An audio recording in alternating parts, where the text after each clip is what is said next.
안녕하세요. 세상의 나그네 오목사입니다. 오늘은 변증의 대상들 중에서 두 번째 변증의 대상, 그리스 로마 세계를 보시겠습니다.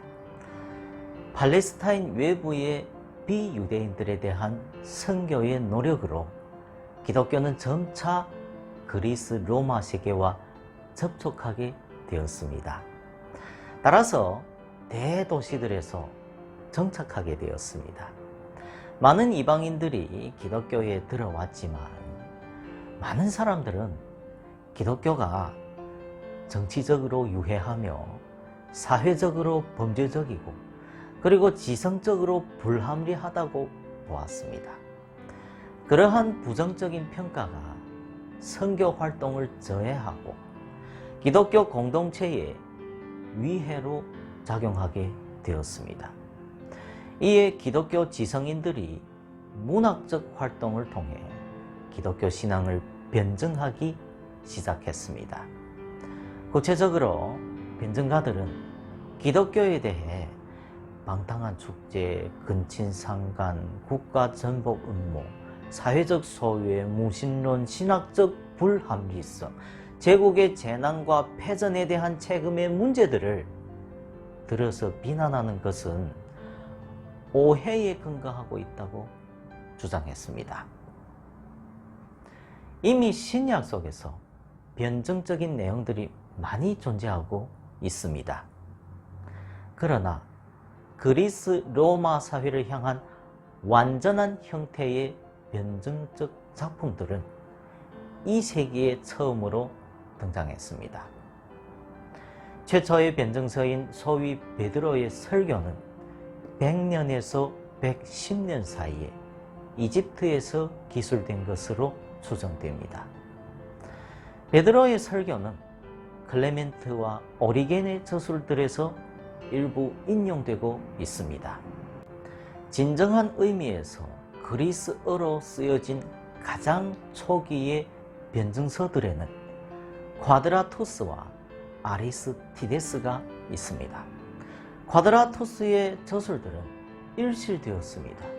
이 책이 사도적 교부인 디오그네투스에게 보내는 서신과 동일한 것인지는 확인되지 않고 있습니다.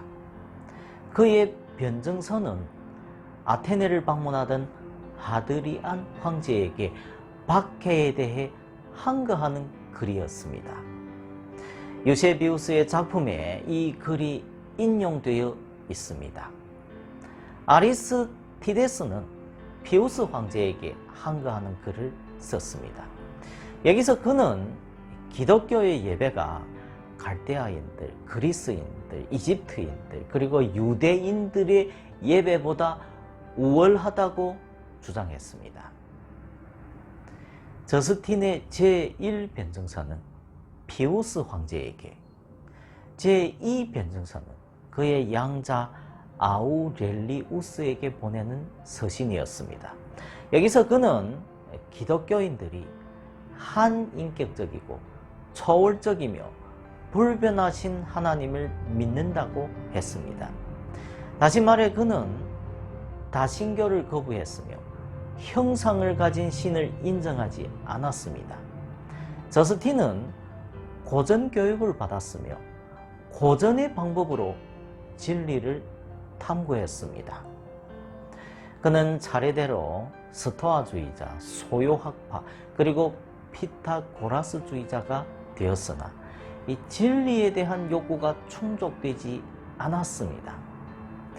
드디어 기독교에 들어와서 그가 찾아 헤매던 진리를 발견했으며 지적인 만족을 얻었습니다. 그에게 플라톤주의는 기독교로의 진입에 관문 역할을 했습니다. 더욱이 기독교인들이 순교당하는 광경을 목격하고 그들에 대한 비난이 허구임을 깨닫게 되었습니다. 그는 에베소에서 회심한 후 로마에서 가르쳤습니다. 거기서 그는 학교를 세웠는데 타티아는 그의 제자였습니다. 당시 그리스 이방 사상에서 회심한 다른 사람들과 달리 저스틴은 그의 고전 배경을 완전히 포기해야 한다고 생각하지 않았습니다. 그는 유대인 드라이포와의 대화에서 기독교의 가르침을 참된 철학이라고 주장했습니다. 그는 오히려 고대의 철학자들의 한계들을 비웃었으며 그들의 가르침은 많은 측면에서 예수의 가르침과 유사하다고 주장했습니다. 그러므로 그들도 구약의 저자들과 마찬가지로 약간의 신적인 영감을 받았다고 보았습니다. 로고스는 구약의 예언자들 및 헤라클리투스, 소크라테스, 플라톤 등의 그리스 철학자들도 지도했다는 것입니다. 따라서 이 두 그룹 모두 그리스도의 도래를 예비했으며 그리스도 이전에 합리적으로 살았던 모든 사람들은 기독교인들이었다는 것입니다. 왜냐하면 모든 인류는 하나님의 독생자인 로고스에 참여하기 때문입니다. 모든 인간에게 씨앗적 로고스가 존재한다. 이 씨앗, 모사, 그리고 모방은 실제 자체와는 다르다. 그러므로 소크라테스는 그리스도를 부분적으로만 알았다는 것입니다. 저스틴의 로고스 개념은 필로와 뉴메니우스의 영향을 받았습니다. 그러나 씨앗적 로고스를 물리적 우주의 핵심으로 이해하던 스토아 철학에 더 많은 영향을 받았던 것입니다. 저스틴은 로고스를 정화된 물질로 이해하는 스토아주의의 물리주의를 이상주의로 바꾸었으며 그리스도에게서의 로고스의 완전한 성육신을 믿었던 것입니다. 역현대 그리스도에게서 로고스는 성육신하셨으며 그리스도 이전의 인간들이 부분적이고 단편적으로밖에 이해하지 못하던 진리를 로고스 자신이신 그리스도는 완전하고도 분명하게 가르쳤다는 것입니다. 기독교는 인류가 추구하여 마지 않던 참된 철학이요 참된 영지라는 것입니다. 대부분의 그리스 철학자들은 하나님에 대한 탐구에서 일탈하고 말았다고 말합니다. 그런데 저스틴에게 있어서 철학의 의미는 올바른 인식의 방법뿐만 아니라 올바른 삶과 올바른 윤리를 포함하는 포괄적인 개념이었습니다. 따라서 그에게 있어서 참된 철학은 참된 종교인 것입니다. 다티안이나 카르타고의 터툴리안은 그리스 문명에 대해 저스틴과 입장을 완전히 달리했습니다.